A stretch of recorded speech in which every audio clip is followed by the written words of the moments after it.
Hi అందరికీ చూస్తుంటే నోరూరుతుంది కదా. ఈ బ్యాచిలర్ స్టైల్ ఎగ్ రెసిపీ ఎలా చేయాలో చూద్దాం పదండి. ఫస్ట్ ఆనియన్స్ కట్ చేసుకొని స్టవ్ మీద కడాయి పెట్టి కడాయిలో కొంచెం ఆయిల్ వేసి ఆయిల్లో పోపులు వేద్దాము. ఫస్ట్ జీలకర్ర, ఆవాలు, మినపప్పు, శనగపప్పు వేసాను నేనైతే. మినపప్పు శనగపప్పు నచ్చకపోతే స్కిప్ చేసుకోవచ్చు. ఇప్పుడు కొంచెం కరివేపాకు అండ్ 2 మిరపకాయలు ఇలా చకచకా విరుపుకొని వేసుకున్నాను. ఇవి బాగా వేగినాక సైడ్లో ఉన్న ఆనియన్స్ వేయాలి అందులో.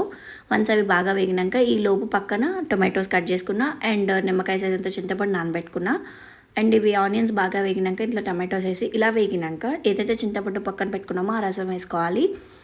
వన్స్ ఈ రసం వేసినాక చిన్న ఉప్పు వేసుకొని బాగా కలపాలి.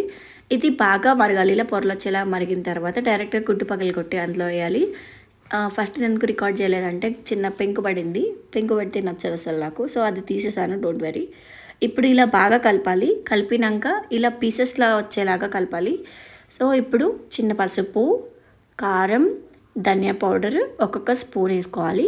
వేసిన తర్వాత చిన్న టేస్ట్ చూసుకొని సరిపోతే ఉప్పు వేసుకొని అలా కొత్తిమీర చల్లుకుంటే bachelor style egg recipe ready. తినేయండి.